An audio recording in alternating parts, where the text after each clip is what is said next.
बताइए, अपने व्यक्तित्व को विजय का रूप दीजिए और पूरे उत्साह जोश के साथ वह कार्य आरंभ कर दीजिए। क्या मिलेगा? उस कार्य को आरंभ कीजिए। यदि आप अपने प्रति ईमानदार हैं तो दृढ़ता से अपने निश्चय को दोहराएंगे। यदि आप अपने निर्णय को अंतिम, अटल और अपरिवर्तित मानकर चलेंगे तो आपको यह देखकर आश्चर्य होगा कि वह काम सरल हो गया है और आपकी कार्य शक्ति बढ़ जाएगी, आपका उत्साह बढ़ेगा, आपका आत्मविश्वास बढ़ जाएगा और आप में अपने विचारों को कार्य रूप में परिवर्तित करने की शक्ति आ जाएगी। स्वयं को लगता है एक नवयुवक अपने से परिचित लोगों से भेंट करने में लज्जा अनुभव करता था, उनसे बातचीत करने में घबराहट और संकोच अनुभव करता था। ऐसा उसके द्वारा स्वयं का अवमूल्यन करने से हुआ। वो अपने आप को दूसरों से घटिया समझता, तुच्छ समझता, नीचा समझता। वो अपने गुणों को और अच्छाई को भी बुरा समझता। किसी व्यक्ति ने उसे आत्मसंबोधन का सुझाव दिया। अपने मन से बातचीत करते हुए वह सर्वथा परिवर्तित व्यक्ति बन गया। बाद में लोगों को संदेह होता था कि क्या यह वही व्यक्ति है जो पहले जगता और चाहता था। आत्मविश्वास के कारण उसके व्यक्तित्व का ऐसा विलक्षण विकास हुआ, जहां भी जाता अपना विशिष्ट प्रभाव छोड़ता। बातचीत करता तो लगता फूल झड़ रहे, उसकी बातचीत का लोगों पर तुरंत प्रभाव पड़ता था। उसने अपने अनुभव मुझे बताया। वो गांव के जाकर नदी के किनारे टहलता हुआ अपने मन से बातचीत करता था। वो बातचीत का इस प्रकार हुआ करते थे, क्या मास्टर, क्या तुम में कोई गुण नहीं?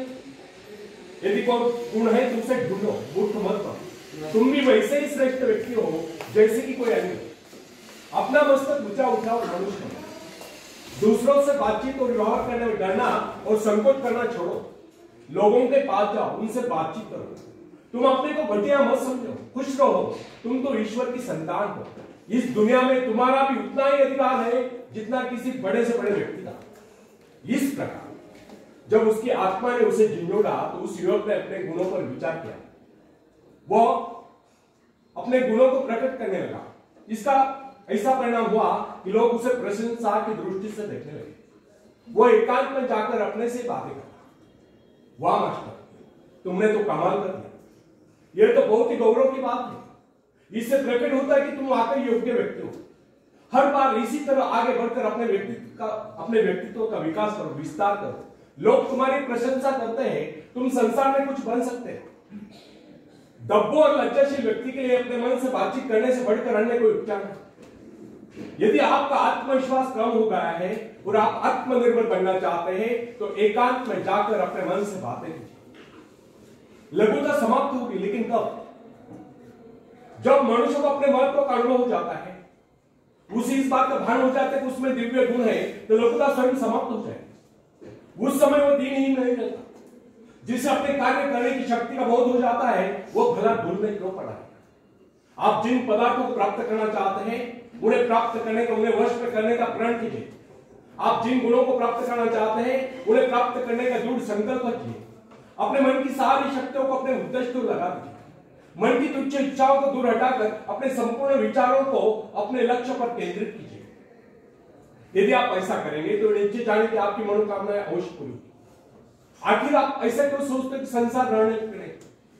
आप जो जीवन में करना चाहते हो वो तो ईश्वर द्वारा ही निश्चित था, अब तुम क्यों उसे कर दिखाते? ईश्वर की मूर्ति तुम्हारे हृदय में, उस ईश्वरीय शक्ति को प्रकट क्यों नहीं करते? इस प्रकार आत्मविश्वास के साथ अपनी महत्व स्थापित करने से बड़ी प्रेरणा और शक्ति मिलती है। मैं हूं ये कहने में कोई अम्बाव नहीं।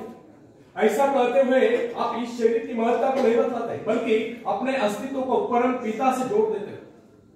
किंतु ऐसे विश्वास से कोई लाभ नहीं जो कभी भी डावाडोल जाता है, जिसके कारण आज की सफलता से आप प्रसन्नता से झूमते उठते हैं, परंतु किसी दूसरे दिन की असफलता से फिर निराशा में डूब जाते हैं।